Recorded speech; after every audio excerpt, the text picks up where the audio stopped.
Success Mantra. We shape future. Good morning everyone. My name is Abhay Singh and I welcome you all in today's video analysis of The Hindu. Today is 3rd of June 2024 and we'll start with the first news headline for the day. The first news headline for the day is that huge wins for ruling parties in Arunachal Pradesh and Sikkim. So there were assembly elections in the state of Arunachal Pradesh and Sikkim. उसका result आ चुका है और इसका result क्या है कि अरुणाचल प्रदेश और सिक्किम में दोनों जगह जो ऑलरेडी एग्जिस्टिंग रूलिंग पार्टीज थी उन्होंने अपनी गवर्नमेंट वापस बनाई है। जैसे अरुणाचल प्रदेश में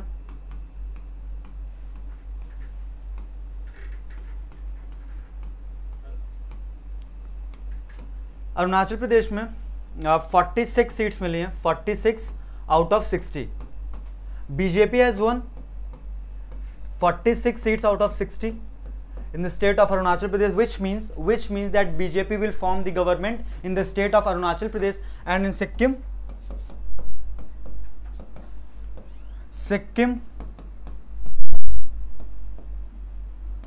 Krantikari Morcha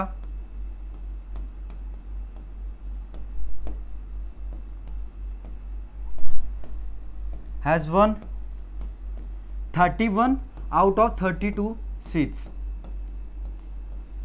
So these are the poll results from the state of Arunachal Pradesh and Sikkim. In the state of Arunachal Pradesh, BJP has won 46 out of 60 seats in this Arunachal Pradesh, and in Sikkim Krantikari Morcha (SKM), Sikkim Krantikari Morcha has won 31 out of 32 seats in Sikkim. Now, so these are the results from the state of Arunachal Pradesh and Sikkim at both the places. In both the states, BJP and Sikkim Krantikari Morcha has formed the respective government. Now, except this, nothing is important in this particular article. We'll move to the next article. Not important. Lok Sabha election survey predicts BJP wins slight rise in vote share for Congress. So we have already discussed this particular news in yesterday's analysis video that BJP is winning 2024's Lok Sabha election, which is 18th Lok Sabha election. BJP is expected to get somewhere around 340 to 380 seats in the 18th Lok Sabha election, whereas the NDA bloc is all set to get around 125 seats in 18th Lok Sabha elections. Again, these are just exit polls. This is not the exact result. So there is only these are the predictions. These are not the real numbers. So we have to keep this thing in mind. And also there is one important news that the vote share of Congress has increased from 19.5% to 23%. Again, these are just this data is from the exit polls, not from the actual polls. So we just we can use this data for reference only. That there is a slight increase in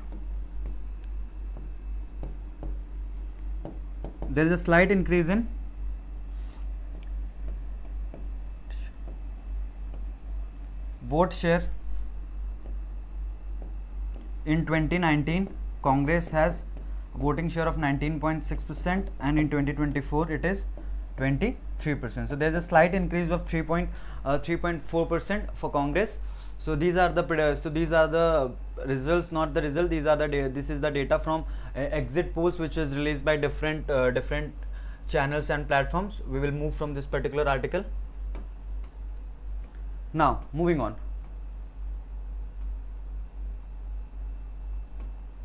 Again, not important. Supreme Court likely to hear plea on EC's move to relax postal ballot norms. Not important. UDF, LDF reject BJP poll results. BJP says it will win 5 or 6 seats. 650 held so far post poll violence in Andhra Pradesh. Not important. MLC polls to be held for 6 seats in Karnataka today. Not important. Again, Modi reviews 100-day agenda for new government. The plans will kick into action by July 1 if the NDA government returns to power, says officials. PM also chairs review meeting on aftermath of cyclone and heat wave situation prevailing in the country. So after coming from the meditation, after the elections, after the 6th phase election, Narendra Modi went for a 2 days meditation. Narendra Modi basically 2 दिन meditation पे गए थे। वहाँ पे आने के बाद उन्होंने वापस क्या किया, गवर्नमेंट की भी एक मीटिंग करवाई है। उस मीटिंग में बेसिकली क्या एजेंडा डिस्कस किया गया, बेसिकली उसमें ये डिस्कस किया गया कि गवर्नमेंट फॉर्म होने के बाद जो गवर्नमेंट का एजेंडा रहने वाला है अगले 100 दिन का, उसको रिव्यू किया गया basically. And BJP is quite confident that they are coming back into power. So that's why they have started their preparation for the same, and they are preparing basically an agenda for the next 100 days, which will start from July 1. So from July 1 onwards, next 100 days are going to be very important for Indian democracy, क्योंकि BJP जो ruling party है, central government कुछ historic step लेगी अगर ये लोग वापस power में आते हैं, और बीजेपी का ये पूरा कॉन्फिडेंस है कि they are coming back again. So yeah, this is it. Now moving on. Exit poll surveys fake meant to demoralize opposition, says Kejriwal. Again, not important. Ensure safe movement of EVM control units. NHAI increased toll across highways by 5% from today. So this is important, not important, but yeah, this is relevant for us. So what is this particular news? Yeah. Motorists using expressways will have to shell out more from Monday, as the National Highways Authority of India has decided to hike tolls across the country by an average of 5%. So the national authority which regulates and manages the national highways in India, National Highways Authority of India, has decided to hike the toll charges across the country by an average of 5%. So there will be a minimum increment of 5% on the toll taxes by the central government, not by the central government, by the NHAI. So there will be an increase of 5% in toll taxes effective from today,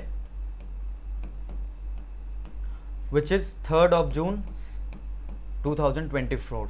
So from 3rd of June 2024 onwards, the NHAI has increased the toll taxes by 5%. So this is the news for everyone, that all the motorists have to pay an extra 5% as the toll charges effective from 3rd of June 2024. Now moving on.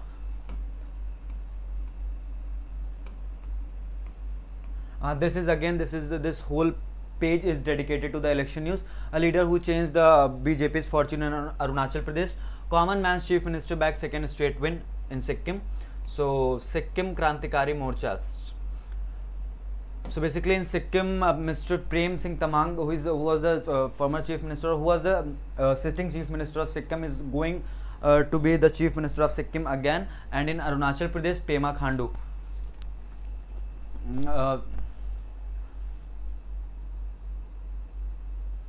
A tragedy, the death of his father and former chief minister Dorji Khandu in a helicopter crash saw Arunachal Pradesh chief minister Pema Khandu winning his first assembly elections uncontested from the Mukto constituency in 2011. Barring the 2019 elections, Mr. Khandu has won the family constituency uncontested thrice. With the BJP, it was first uncontested win in 2024. In doing so, the 44-year-old established himself as the power center in the state. So basically, Pema Khandu has been elected, has won the seats again for the BJP, and BJP has won 46 out of 60 seats in Arunachal Pradesh. So which means that BJP is going to form the government again in the Arunachal Pradesh and Sikkim Krantikari Morcha's representative, Mr. Prem Singh Tamang, who was also the sitting chief minister of Sikkim, has retained its seat. Now he is going to be the chief minister of Sikkim again. So these are the important news.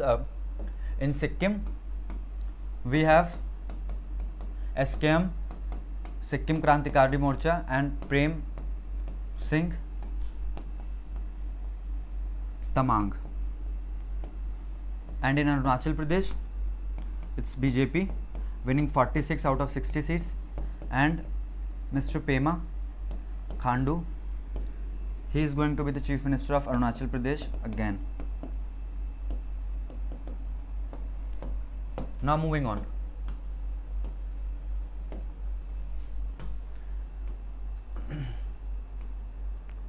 Tough contest may have denied BJP a clean sweep in Rajasthan. So basically, this is another political news not important for us.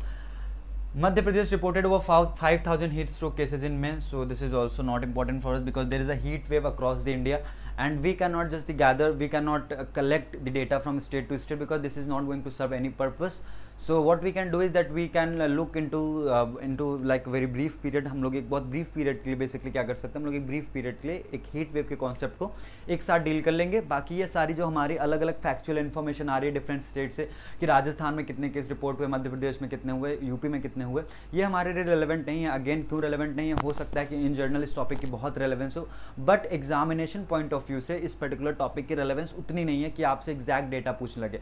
हाँ, impact में जरूर ये चीज़ पूछी जा सकती है कि impact जो हुआ है इस बार की हीट वेव्स का हमारे इन्वायरमेंट पे और हमारे मतलब जो कंट्री पे, तो उसमें ये डेटा बहुत थोड़ी बहुत हेल्प कर सकता है. बाकी इस डेटा की हमारे लिए कोई भी रेलेवेंस नहीं है. Now moving on. India to participate in red flag and rim pack exercises 2024. Now moving on.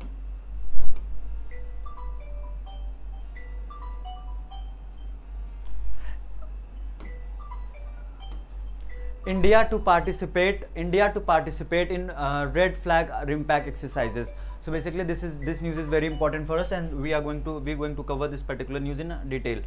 So we'll start.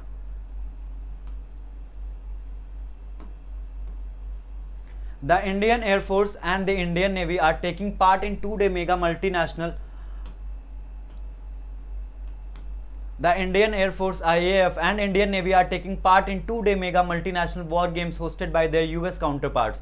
So basically, Indian Air Force and Indian Navy are going to take part in the multinational war games hosted by the US counterpart, which means this particular exercise is hosted by the US Air Force and the US Navy, because these are the counterparts of Indian Navy and Indian Air Force. The IAF has deployed Rafale fighter jets for the 2-week multinational exercise.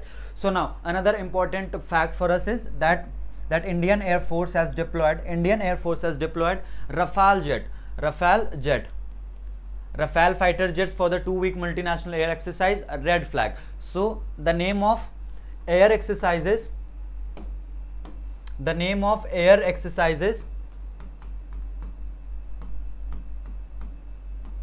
Red Flag. The IAF has deployed Rafale fighter jets for the 2-week multinational air exercise Red Flag, which commenced in Alaska. So now this particular exercise Red Flag, this is a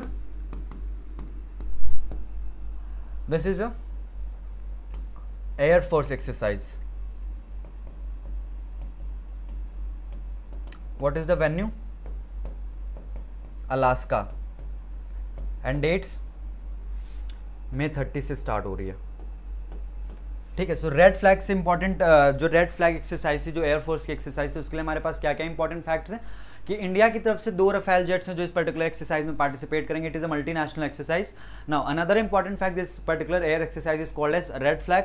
इस particular exercise का venue क्या है? Alaska. ये particular exercise Alaska में हो रही है और 30 मई से स्टार्ट होगी. Now so this was the one aspect जो आपका एयरफोर्स एक्सरसाइज का था. अब हम लोग आते हैं नेवल एक्सरसाइज पे.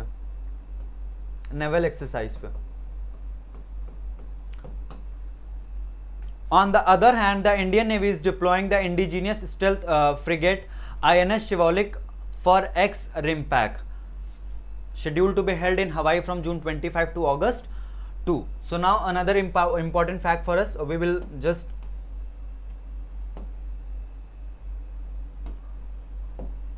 see. One is Air Force exercise,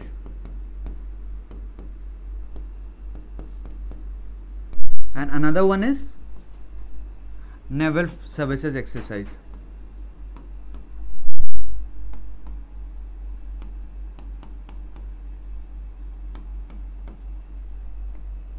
The name of Air Forces exercise is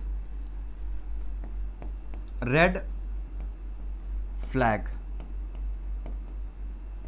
Name of the Naval Services exercise is Rim Pack. What is Rim Pack? Rim of the Pacific. Exercise Rim Pack. Rim Pack is basically Rim of Pacific.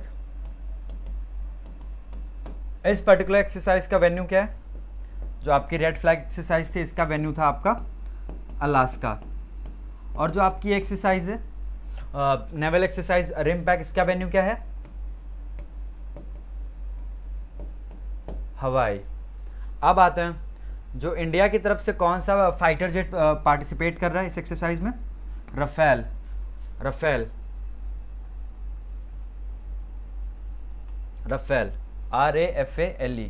और जो dream pack exercise है इसमें को India की तरफ से INS Shivalik, INS Shivalik. It is a stealth frigate, it is a stealth frigate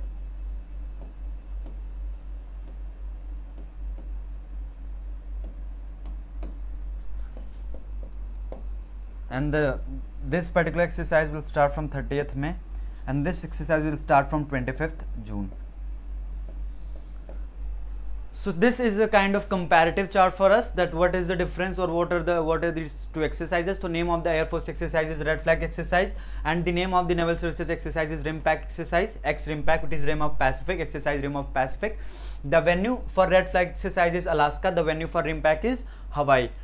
From India, Rafale jet will participate in the red flag exercise and INS Shivalik will participate in the rim pack exercise.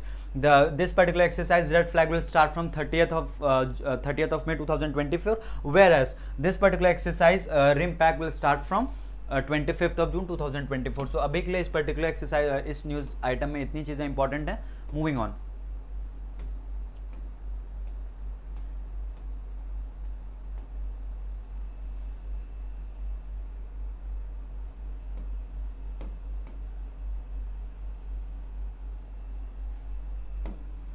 The message from the Andhra Pradesh bifurcation. So why we are studying why we reading this particular news or why are we covering this particular news? So basically हम लोग इस particular news को इसलिए cover कर रहे हैं कि basically Andhra Pradesh के bifurcation का एक डिकेड पूरा हो चुका है. 1 decade of bifurcation of Andhra Pradesh into bifurcation of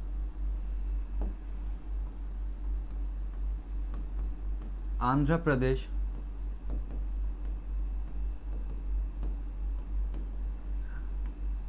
into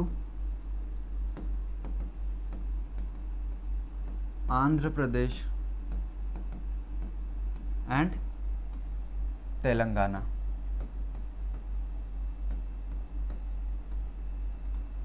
So before jumping into this particular news item, we should look at the background of this particular news item. अब background की तरफ हम जब लोग start करेंगे तो कुछ हमारे पास कुछ important fact हैं जिन्हें हमें देखना होगा. अब basically जो bifurcation हुआ था आंध्र प्रदेश का, ये हुआ कैसे था? अब बेसिकली जो बाइफर्केशन हुआ था आंध्र प्रदेश का, उसके लिए बेसिकली क्या किया गया था कि पार्लियामेंट ने एक बिल पास किया था. अब उस बिल का नाम क्या था? The Andhra Pradesh reorganization,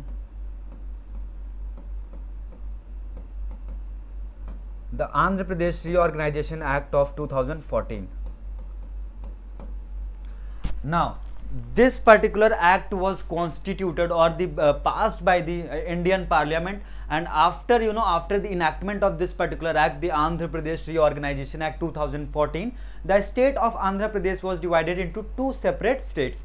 One is the Andhra Pradesh, already existing Andhra Pradesh, and another one was Telangana. Telangana was carved out of Andhra Pradesh. अब एक और चीज़ देखिएगा कि ये जो पर्टिकुलर बिल है the Andhra Pradesh reorganisation act 2014, इस पर्टिकुलर बिल को हम लोग एक और फेमस एक्रोनिम इसके लिए और एक्रोनिम में एक फेमस नेम और है nomenclature, Telangana act 2014. So basically इस पर्टिकुलर एक्ट को हम लोग दो फेमस नाम से जानते हैं. पहला तो जो कॉमन नेम है the Andhra Pradesh reorganisation act 2014, और दूसरा जो नेम है इस पर्टिकुलर एक्ट का वो है, इस पर्टिकुलर एक्ट को हम लोग क्या बोलते हैं? Telangana act 2014.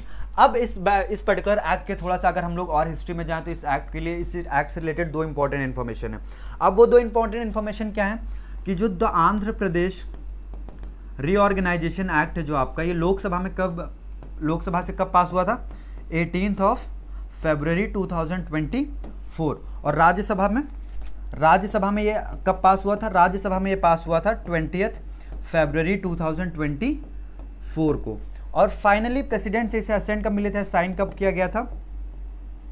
1st of March 2024 को. तो ये सारा डेटा भी हमें याद रखना है that this particular bill, the Andhra Pradesh reorganisation act 2014, The Andhra Pradesh Reorganization Act 2014 is also known as the Telangana Act 2014. This particular act was introduced in the Lok Sabha on, this particular bill was passed from the Lok Sabha on 18th of February 2014 और राज्यसभा में कब पास किया गया था? 1st of March 20th of February 2014 को। और इसने president ने कब साइन किया था इस पर्टिकुलर एक्ट को? तो प्रेसिडेंट ने इसे साइन किया था 1st of March 2024 को। नाउ अब क्या हुआ था? After the enactment of this particular act the state of Andhra Pradesh was divided into 2 states, one is known as Andhra Pradesh and the another one is known as Telangana. Now the capital for both the states, the capital will,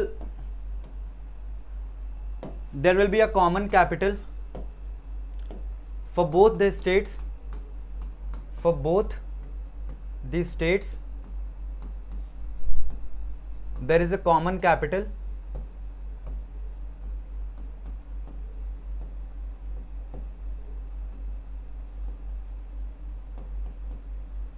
and what was that common capital? Hyderabad. So basically जो पहले 10 साल थे यानी कि 2014 से लेकर के 2024 तक basically Hyderabad was going to be the common capital of both Telangana and Andhra Pradesh. Now after 10 years अब क्या होगा कि basically जो आपकी हैदराबाद है वो अब तेलंगाना की कैपिटल है। And what about Andhra Pradesh? So Andhra Pradesh की कैपिटल है अमरावती। सो बेसिकली ये भी एक चेंज है जो हमें याद रखना है कि जब स्टेट्स का रीऑर्गेनाइजेशन हो गया था, Andhra Pradesh was bifurcated into 2 different states. उसके बाद इसका इंपैक्ट क्या हुआ था? पहली चीज़ तो ये हो गई कि कैपिटल क्या होगा। तो पहले जो 10 ईयर्स थे उसके लिए कॉमन कैपिटल था, वो कॉमन कैपिटल क्या था? Hyderabad was the capital of Telangana and Andhra Pradesh, both the states. But after the 10 years of this, after the enactment अब क्या है कि 10 साल पूरे हो चुके हैं, 1 डिकेड पूरा हो चुका है और ऑलरेडी उस पर्टिकुलर एक्ट में लिखा गया था कि 10 साल के बाद आफ्टर द 10 ईयर्स जो हैदराबाद होगा बेसिकली वो तेलंगाना का कैपिटल हो जाएगा और आंध्र प्रदेश की कैपिटल क्या हो जाएगी? अमरावती। ठीक है, अब एक चीज़ और देखिएगा, ये सारा बैकग्राउंड नहीं है, ये सारे इंपॉर्टेंट फैक्ट्स हैं इस पर्टिकुलर आर्टिकल से रिलेटेड। अगले इंपॉर्टेंट फैक्ट क्या है हमारे लिए? अगला इंपॉर्टेंट फैक्ट हमें ये अब हम लोग के दिमाग में आना चाहिए, या ये क्वेश्चन हम लोग के दिमाग में आना चाहिए कि पार्लियामेंट के पास पावर कहाँ से आती है? कि पार्लियामेंट को एक स्टेट अगर क्रिएट करना है तो ये पावर बेसिकली पार्लियामेंट के पास आती कहाँ से? So article 3 of the Indian constitution, article 3 of the Indian constitution empowers the parliament to alter, modify और dissolve, to alter the boundaries of a state, to create a new state or to dissolve any 2 states। ये सारी power कहाँ पे है?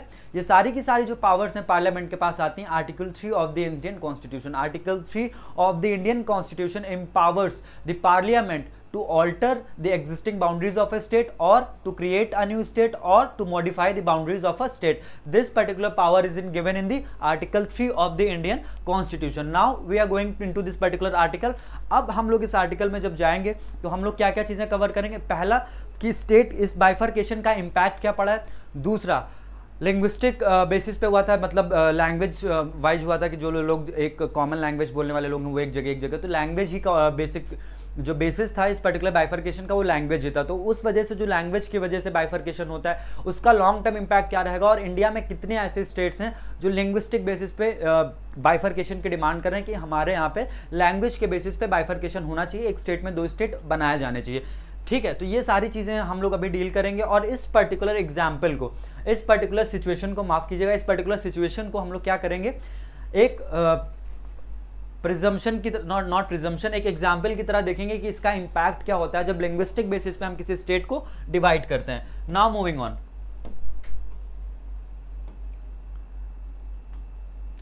it is 10 years since Andhra Pradesh was divided into 2 states. We have already discussed it. A decade is a long enough time to examine the political, economic and historical implications of the division of the political geography of Telugu people, for them as well for the Indian Republic. So what will be the impact of this particular bifurcation on the people of Telangana and on the people of Telangana and Andhra Pradesh, and also the impact of bifurcation on the Republic of India. Now the vitriol that dominated the bifurcation disclosure for almost half a decade prior to the actual bifurcation has now vanished without trace. The 2 successor states, Andhra Pradesh and Telangana, are moving on. Telugu society today on both sides of the political division carries on with very little nostalgia for nearly 5.5 decades of living together in one political entity. So before the bifurcation, Andhra Pradesh and Telangana was one state. अब basically ये लोग 5.5 decades मतलब 55 years तक ये लोग साथ में रहे. बाइफर्केशन के बाद तो तेलंगाना और आंध्र प्रदेश के लोग अलग अलग रह रहे हैं, बट बाइफर्केशन के पहले ये लोग 55 years तक, ऑलमोस्ट 5.5 decades तक साथ में रह रहे थे. अब लोगों में इसमें एक देखिए कि इंपॉर्टेंट ऑब्जर्वेशन क्या लिखा हुआ है. Telugu society today on both sides of the political division carries on with very little nostalgia. So basically the people from the Telangana and Andhra Pradesh has slowly forgetting this thing that before the bifurcation of these two states ये लोग साथ में रह रहे थे 5.5 decades तक. अब और आगे देखते हैं क्या. And for the people of Telangana, no area of aspect of life from across the Andhra Pradesh side of the divide animates their political, social, cultural, economic imagination.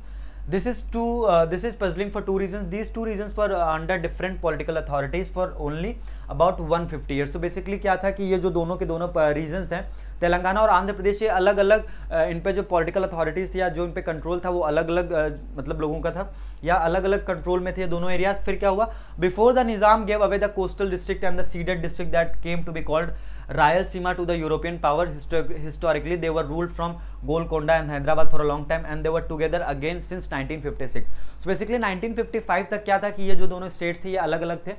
फिर क्या हुआ कि बेसिकली क्या किया हम लोग जैसे देख पा रहे हैं यहाँ पे, फिर हुआ कि 1956 में हैदराबाद और तेलंगाना और आंध्र प्रदेश को मर्ज कर दिया गया था. मर्ज क्या कर दिया गया था, दोनों रीजन्स को मर्ज कर दिया गया था. और 1956 में इन दोनों रीजन्स को हमने फिर से क्या बोलना स्टार्ट कर दिया, Andhra Pradesh. Now, however, these long years of living under one political authority could not foster enough of a sense of togetherness to prevent the resumption of their separate journey. So basically, अब ये जो author ये कहना चाह रहा है कि the people from both these states, Andhra Pradesh and Telangana, ये लोग काफ़ी टाइम तक साथ में नहीं थे. फिर 1956 में क्या हुआ कि इन दोनों लोगों को फिर से साथ में कर दिया गया, बेसिकली आंध्र प्रदेश को क्रिएट किया गया. बट इतने टाइम तक साथ में रहने के बावजूद भी लोगों पे कुछ खास इंपैक्ट नहीं हुआ. एंड ऑफ द डे क्या हुआ, एंड ऑफ द डे चीज़ वही हुई कि दोनों स्टेट्स वापस से बाइफरकेट कर दी गई. बाइफरकेशन दोनों स्टेट्स का वापस से हो गया. Now that parting of ways has not yet happened with the Kannada speaking area of the Nizam's Hyderabad state, nor did it happen as yet with the Marathi speaking area. They both joined Karnataka and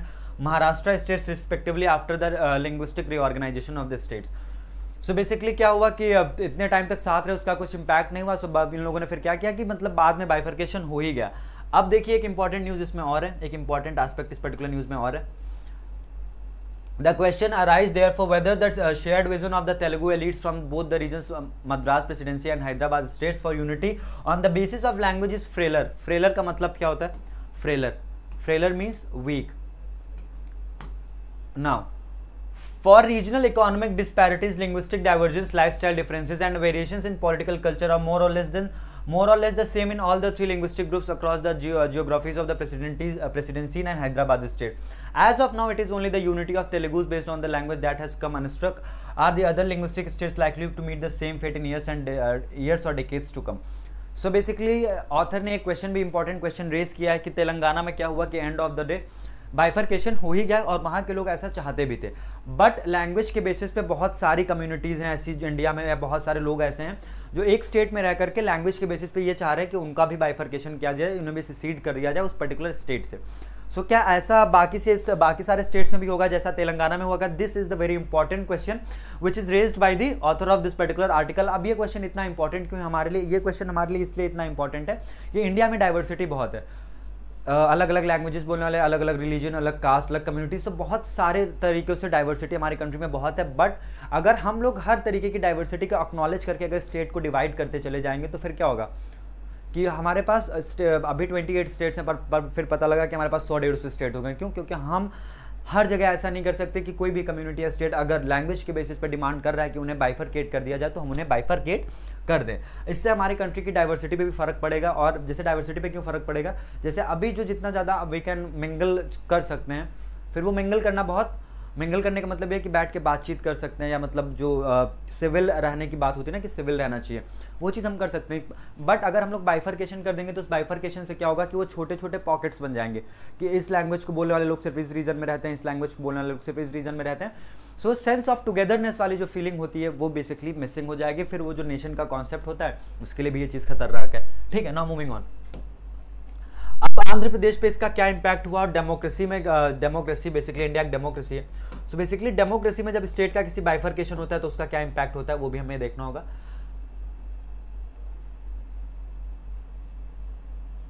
now it is often not fully appreciated that except the few states in the geographical center of our republic, all other states from Assam in the east, along the east coast to the southern east and continuing towards the west coast and up to the Punjab and Haryana in the northwest of our republic of our republic are organized on a linguistic basis. If the underlying organizing principle of language is unlikely to hold them together as units, giving greater force to economic, political, historical and other fault lines, an alternative principle will have to be formulated sooner rather than later. So basically क्या ये जो particular statement है, this is very important. It is often not fully appreciated that except a few states in the geographical center of our republic, all other states from Assam in the east going along the east coast to the southeast and continuing towards the west coast and up to the Punjab and Haryana in the northwest. So basically क्या बोला जा रहा है कि east में आप असम से शुरू करिए, ठीक है, ईस्ट में आप असम से शुरू करिए, ठीक है, जैसे ये यहाँ पे आप असम से शुरू करिए, ठीक है, from Assam in the east going along the east coast to the south east. Now east, west, north, south. So basically this is the southeast, southwest, northwest and northeast. So going from Assam in the east going along the east coast to the southeast, basically ये वाला पूरा reason, and towards the west coast, तो ये हम west coast में पहुंच गए, and up to the Punjab and Haryana in the northwest. So basically यहाँ तक northwest, ठीक है. सो बेसिकली क्या बोला जा रहा है कि यहाँ पे ये जो पूरा डिवीजन है, जो पूरा डिवीजन हुआ था, जो पूरा स्टेट्स का फॉर्मेशन हुआ था of our republic are organised in a linguistic basis, ये पूरा लिंग्विस्टिक बेसिस पर ही पूरा रीऑर्गेनाइजेशन हुआ था. If the underlying organising principle of language is unlikely to hold them together.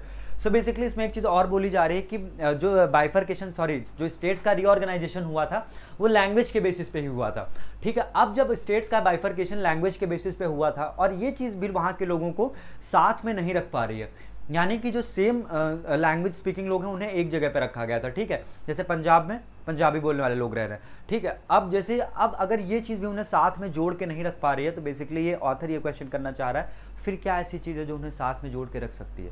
Because this is the very important question which is raise by the author कि अगर एक common language बोलने वाले लोग एक साथ एक एरिया में एक साथ नहीं रह पा रहे हैं तो फिर कौन सी ऐसी चीज़ होगी, क्या ऐसा बेसिस होगा, क्या ऐसी क्वालिटीज़ होंगी जो एक साथ लोगों को रहने के लिए मजबूर कर सकती, नॉट मजबूर कर सकती बट रहने के लिए फोर्स रहने के लिए मोटिवेट कर सकती हैं.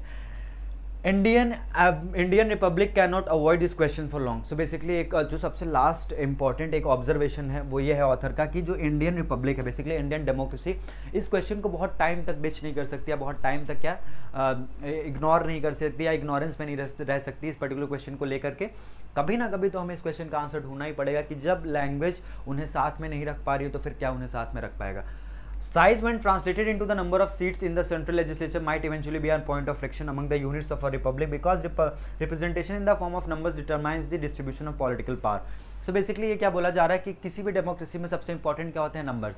अब जैसे अभी हमारी कंट्री में 18 लोकसभा इलेक्शन में, तो अगला इंपॉर्टेंट नंबर क्या है किसी भी पॉलिटिकल पार्टी के लिए, 272. जिस भी पर्टिकुलर पॉलिटिकल पार्टी को 272 सीट्स मिल जाएंगी, वो member of 272 member of parliaments मिल जाएंगे, वो पर्टिकुलर पॉलिटिकल पार्टी अपनी गवर्नमेंट फॉर्म कर लेगी. अब बेसिकली क्या होता है कि हर एक स्टेट के पास कुछ नंबर ऑफ सीट्स होती हैं.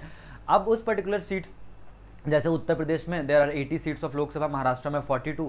सो बेसिकली क्या था कि बाइफर्केशन के पहले आंध्र प्रदेश में टोटल 39 सीट्स थी. अब हम सबको ये चीज़ पता है कि एक डेमोक्रेसी में नंबर्स का इंपॉर्टेंस बहुत होता है. सो बेसिकली डेमोक्रेसी का नंबर का इंपॉर्टेंस क्यों होता है, बेसिकली अब किसी स्टेट के पास अगर 80 सीट्स हैं और किसी स्टेट के पास 40 सीट्स हैं, 39 है, 42 है, कुछ भी हैं, सो बेसिकली क्या वो स्टेट अब थोड़ा सा गवर्नमेंट पे प्रेशर भी डाल सकता है, सेंट्रल गवर्नमेंट पे, कि हाँ क्योंकि उनके पास उसने नंबर होते हैं उस पर्टिकुलर स्टेट के पास में, इसीलिए उन लोगों के पास अथॉरिटी भी ज़्यादा रहती है. डेमोक्रेसी में अथॉरिटी उन्हीं लोगों के पास रहती है जिनके पास नंबर्स रहते हैं, ये फैक्ट की बात है. जैसे बीजेपी के पास नंबर्स होंगे तो बीजेपी के पास पावर है, कांग्रेस के पास नंबर है तो कांग्रेस के पास पावर है, ठीक है. सो बेसिकली यही चीज़ बोली जा रही है. बट बाइफर्केशन से हुआ कि एक जो बहुत इसका इंपॉर्टेंट इम्पैक्ट था वो क्या हुआ, उसको भी थोड़ा सा हम लोग देख लेते हैं और इसके बाद हम लोग थोड़ा सा इस आर्टिकल को थोड़ा सा क्विकली समराइज भी करेंगे.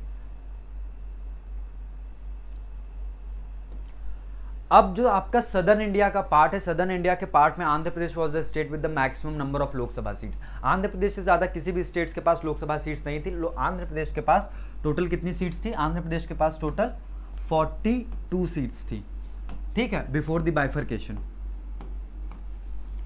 Andhra Pradesh has 42 Lok Sabha seats and was the largest state in the southern India. It was as big as today's West Bengal and slightly smaller than Maharashtra. So before the bifurcation, Andhra Pradesh was equal to West Bengal and as big as West Bengal and slightly smaller than Maharashtra.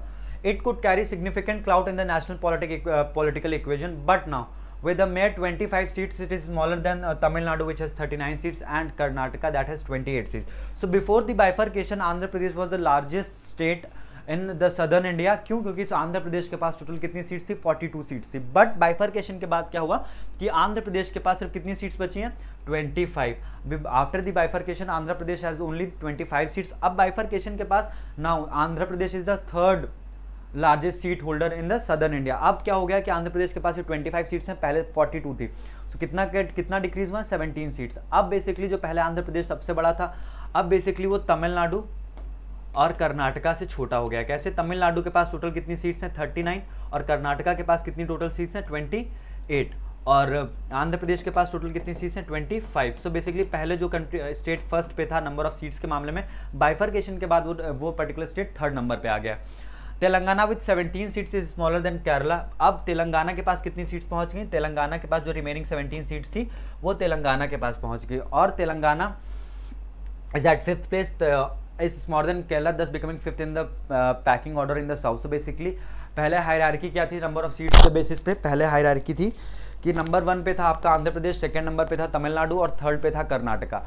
अब क्या हो गया कि Tamil Nadu is at first place with 39 seats, Karnataka is at second place with 28 seats, Andhra Pradesh is at 4th place with 25 seats, Kerala is at 4th place and Telangana is at 5th place. So basically क्या होता है कि कई बार जब आपके नंबर्स की हम लोग बात कर रहे हैं तो आंध्र प्रदेश से पहले 42 MPs जाते हैं, अब 25 MPs जाएंगे, और इस चीज़ का इम्पैक्ट पड़ता है। If state become smaller while others remain big, political equations among them will become unequal and may result in undesirable strengths in the federal structure of a republic. So basically इसमें एक और important question raise किया गया है कि हमारे country के federalism के स्ट्रक्चर को फेडरल स्ट्रक्चर को सेव करने के लिए बेसिकली कई बार ऐसा होता है कि मान लीजिए कि अभी यूपी के पास 80 सीट्स हैं, यूपी के पास अभी अपना एक अलग इंपॉर्टेंस है, बट यूपी का बाइफर्केशन हो जाए 4 स्टेट्स में और सब स्टेट्स के पास 20 सीट्स बचे। सो बेसिकली क्या होगा, अभी यूपी एज अ होल जिसकी पॉलिटिकल डोमिनेंस बहुत थी, सारी चीज़ें थी, अगर उसका बाइफर्केशन हो जाएगा, सीट्स डिवाइड हो जाएंगी, तो वो बेसिकली क्या होगा, उसकी पॉलिटिकल डोमिनेंस कम हो जाएगी, नंबर्स उसके पास कम हो जाएंगे। तो इस चीज़ का भी इम्पैक्ट होता है, और इस चीज़ के इम्पैक्ट को हम बहुत ज़्यादा दिन तक नेगेट नहीं कर सकते हैं। क्यों? कि कई बार ऐसा होता है कि कोई भी स्टेट जिसके पास ज़्यादा सीट्स थी, बाइफर्केशन के पास कम बची, तो उसके दिमाग में कहीं ना कहीं जो स्टेट के रिप्रेजेंटेटिव्स होते हैं उनके दिमाग में यह बात आती रहती है कि हमारी पॉलिटिकल ऑटोनॉमी को डाइल्यूट कर दिया गया है। ठीक है, now moving on.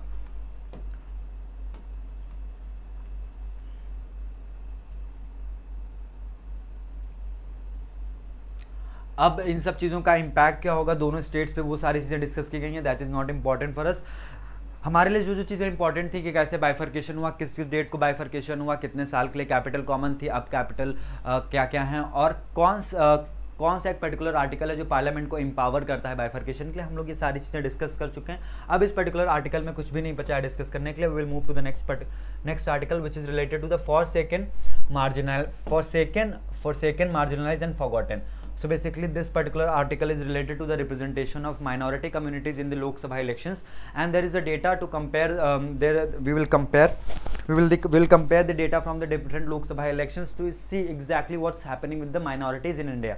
Now, majoritarian nationalism is reshaping Indian politics.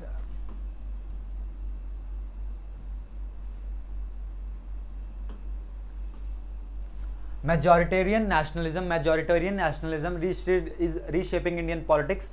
Declining minority participation, particularly Muslim representation in the corridors of power, is an inevitable consequence. The general election that has just concluded is a veritable testimony of India's at time enthusiastic and others grudging acceptance of the hues of Hindu nationalism. Even as the wounds of a complete abnegation of Muslim representation in the outgoing government had not healed, a fresh stab was made at the idea of India. Muslim exclusion from electoral politics is beginning to sound real, central and almost all pervasive. All pervasive का मतलब है कि हर जगह. Now, as we await the result to the 18th Lok Sabha, there is a cause for concern over the diminishing space for a section of society in the electoral fray. So now this particular article is related to the representation of minority community. Now, minority community specifically related to Muslims only. This particular article is related to the representation of Muslims only. Now, this particular article states one important thing, that what will happen if the representation of Muslims get lower day by day. So इस चीज़ का impact क्या होगा वो भी हम लोग एक बार चीज़ देखेंगे. अब क्या होगा, अब ये अलग अलग डेटा रख करके यहाँ पे कंपेयर करने की कोशिश की गई है. आप देखिए कैसे. In the 2019 elections, 115 Muslims had contested as the representatives of various political parties. This time the number was 78. So basically क्या बोला जा रहा है कि 2019 के जो इलेक्शंस हुए थे उस टाइम पे अलग अलग पॉलिटिकल पार्टीज ने 115 मुस्लिम मेंबर्स को टिकट दिया था, बट 2024 में ये नंबर 78 पे आ गया. With many parties too timid to give a ticket to a Muslim candidate from anywhere except in the so called Muslim dominated seats. So basically एक और यहाँ पे चीज़ सामने निकल के आ रही है कि जो मुस्लिम्स को टिकट दिए जा रहे हैं, बेसिकली उनको टिकट्स वो उसी सीट से दिए जा रहे हैं जहाँ पे मुस्लिम पॉपुलेशन ज़्यादा है. सो कहीं ना कहीं अब आप सब लोग मतलब रिलीजन वाली पॉलिटिक्स, कास्ट की पॉलिटिक्स, ये सारी चीज़ें भी हैं. तो बेसिकली इस वजह से क्या हो रहा है, it could be a reflection of politics where a Muslim candidate is not preferred by some merely because of his or faith. It could be a reflection of our politics where a Muslim candidate is not preferred by some merely because of his or her faith. So basically this particular article is trying to put forward a point, and that is that Muslims do not get chance to contest in the elections because of their faith, because of their faith. The ruling Bharatiya Janata Party, despite the noises made last year by the Prime Minister Narendra Modi about Pasmanda Muslims, entered a sole Muslim, Abdul Salam, from Mallapuram in Kerala. So basically what this particular article is trying to state, that the Bharatiya Janata Party, which was making a lot of noise regarding the representation of Pasmanda Muslims, has given ticket to only one Muslim candidate, that too from Kerala's Mallapuram constituency. So basically क्या कहा जा रहा है यहाँ पे कि 543 seats पे election हो रहा है इंडिया में, और बीजेपी ने 543 सीट्स में से सिर्फ एक सीट पे अपने मुस्लिम कैंडिडेट को टिकट दिया है. वो कहाँ से दिया है? केरला में कॉन्स्टिट्यूएंसी है, Malappuram constituency. Otherwise from Punjab to Tamil Nadu, Gujarat to Nagaland, the party deemed Muslim surplus to its electoral arithmetic. The Indian National Congress did not cover itself with glory either. The number of Muslim candidates fighting on the party symbol came down from 34 in 2019 to 19 this time. So basically not only BJP but other political parties are doing the same thing. For example, Congress in 2019's election, Congress has given ticket to 34 Muslim candidates, which comes down to 19. So basically in 2019 elections Congress ने 34 मुस्लिम candidates को ticket दिया था. 2024 के elections में सिर्फ 19 candidates को ticket दिया गया. So this particular problem is not related और not limited to Bharatiya Janata party. This particular problem is like is you know is very popular amongst all the parties. अब बीजेपी में सिर्फ डिक्रीज नहीं हुआ है, अलग अलग जो पॉलिटिकल पार्टीज हैं सब में डिक्रीज हुआ है. इसीलिए जो नंबर था, बेसिकली जो टोटल नंबर था 115 से 78 हो गया है. Now moving on.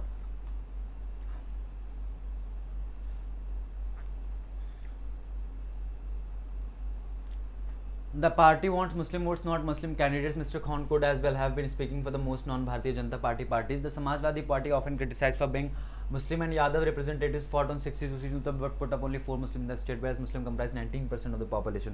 So another fact which is which is related to Samajwadi Party, that Samajwadi Party tries to portray himself as a party for Muslims and Yadavs. But what did this particular political party did कि UP में 19% Muslim population है और Samajwadi party ने सिर्फ 4 candidates को ticket दिया है, 4 candidates को.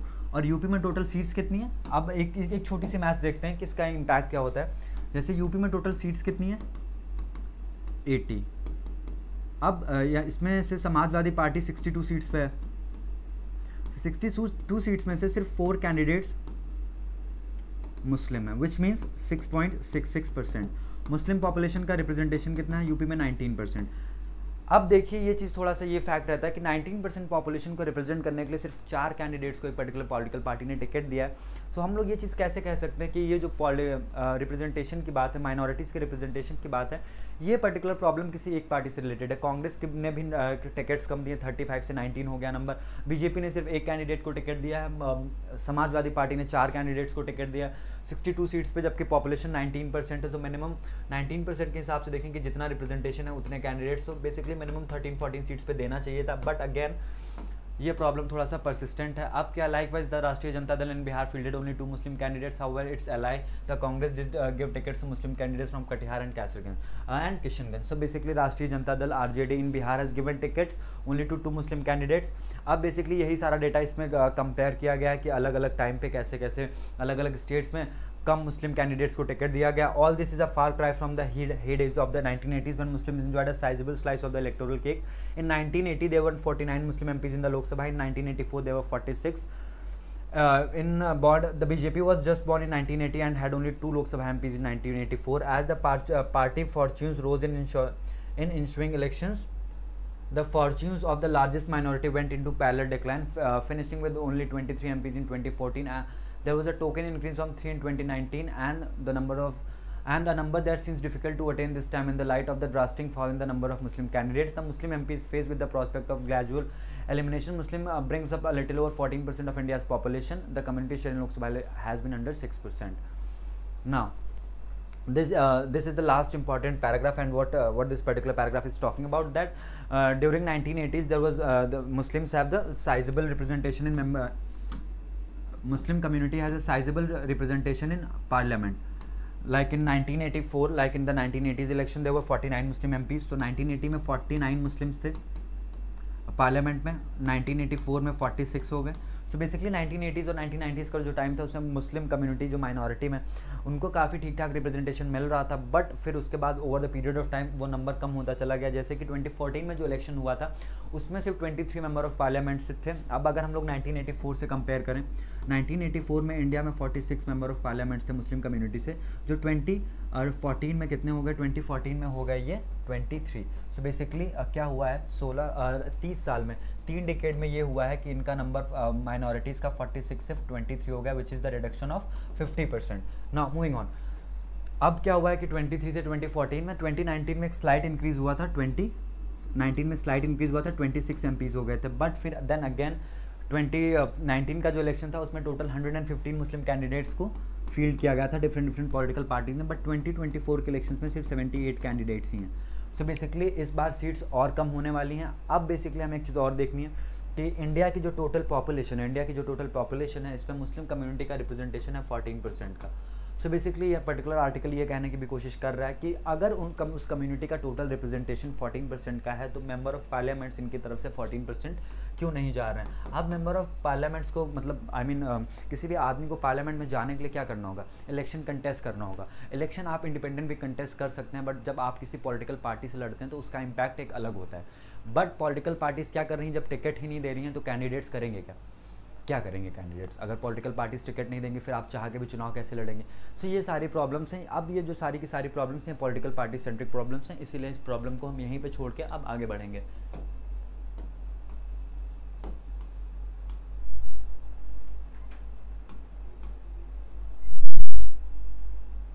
देन अगेन लिंक्डइन का एक डेटा है और ये डेटा मतलब लिंक्डइन ने अपने प्लेटफॉर्म से लिया। इसमें ये बताया गया है बेसिकली कि जो लीडरशिप रोल्स के लिए जो हायर पोजीशंस होती हैं किसी कंपनी में, उसमें वुमेन्स को जो हायरिंग की जाती है वो मेन के कंपैरिजन में कम है।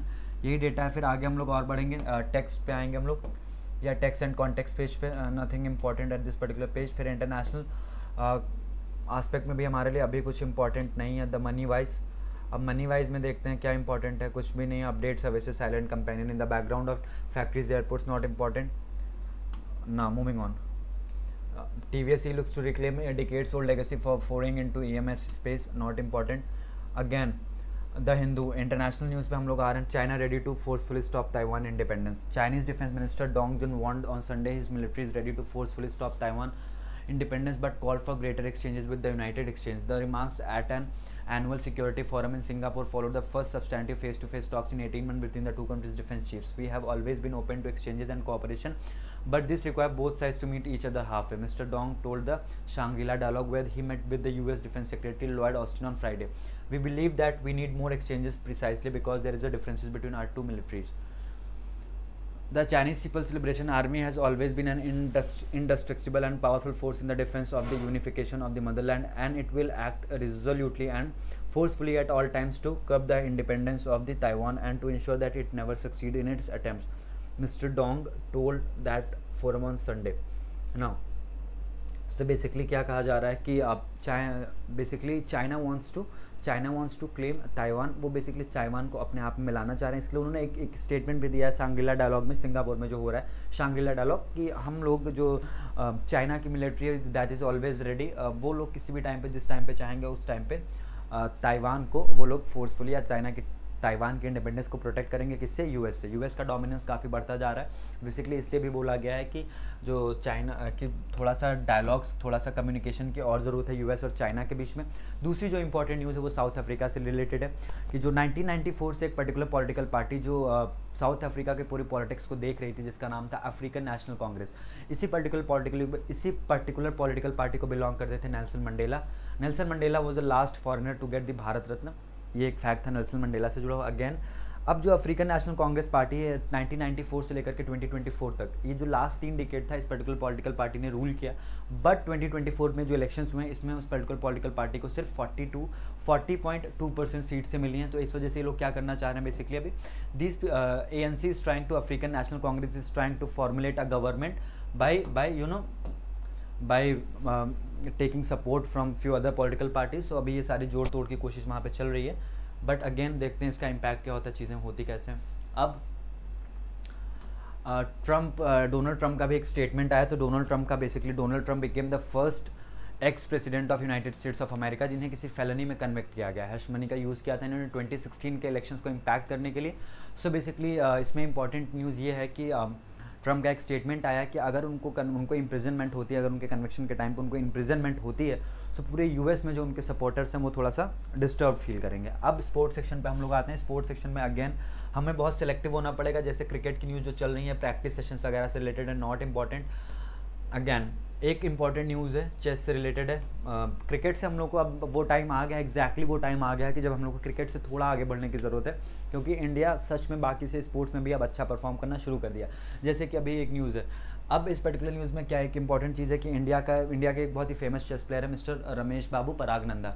अब इन्होंने क्या किया है कि इन्होंने अभी कुछ टाइम पहले क्या किया था, इन्होंने वर्ल्ड के जो नंबर 1 चेस प्लेयर हैं मैग्नस कार्लसन, उनको नॉर्वे चेस टूर्नामेंट में हराया था। अभी उन्होंने सेम टूर्नामेंट में world number 1 ranking Magnus Carlsen को हराया आर परागनंदा ने, और इन्होंने फिर क्या किया, वर्ल्ड नंबर 2 फेबिया कारुआना को भी इन्होंने अभी हराया है नॉर्वे चेस टूर्नामेंट में। तो ये बेसिकली एक इंपॉर्टेंट न्यूज़ है कि एक ही पर्टिकुलर टूर्नामेंट में इंडियन चेस प्लेयर आर परागनंदा ने वर्ल्ड रैंकिंग 1, वर्ल्ड रैंकिंग 2 को मैग्नस कार्लसन और फेबियन कारुआना को एक ही टूर्नामेंट में हरा दिया है। Now moving on.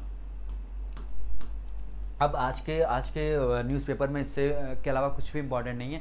With this we have completed the today's video analysis of the Hindu. Thank you so much for watching this video.